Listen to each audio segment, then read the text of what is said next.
MI-17 ने दुनिया की बड़ी बड़ी यात्रा की है, हर युद्ध, हर रणभूमि की यात्रा की है, लेकिन तमिलनाडु से उड़ा MI-17 अपनी मंजिल पर पहुंचने से पहले ही धराशायी हो गया।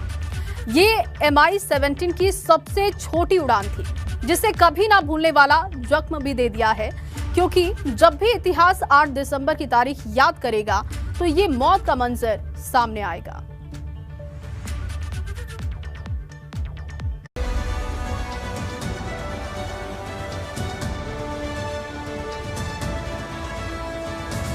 एक सफर जो बन गया आखिरी सफर।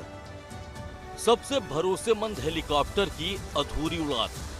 ये तस्वीर सेना के MI-17 हेलीकॉप्टर की है, उस जंगबाज हेलीकॉप्टर की जिसने बुधवार को ऐसी उड़ान भरी जो पूरे देश को सदमा दे गई, क्योंकि बुधवार को किसी को कुछ भी मालूम नहीं था। दिल्ली से तमिलनाडु तक का आसमान एकदम साफ था, पर जैसे ही घड़ी की सुई 12 और छोटी सुई 8 पर पहुंची, आसमान चीखने लगा। एक आग का गोला आसमान में मौत बनकर फट पड़ा। ये देश के सबसे भरोसेमंद हेलीकॉप्टर MI-17 की अधूरी उड़ान थी, जो सुबह 8:47 पर दिल्ली से टेक ऑफ हुई थी और 11:34 पर तमिलनाडु के सुलूर में लैंड हुई थी।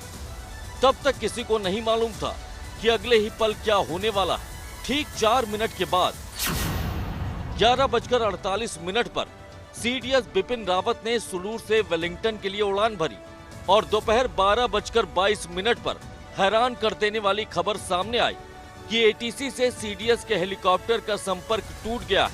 सेना का MI-17 हेलीकॉप्टर मंजिल पर पहुंचने से पहले ही लापता हो गया है, जिसके बाद कुन्नूर से 10 किलोमीटर की दूरी पर हेलीकॉप्टर के हादसे का शिकार होने की खबर भी सामने आ गई। इस हेलीकॉप्टर में बिपिन रावत समेत 14 लोग सवार थे।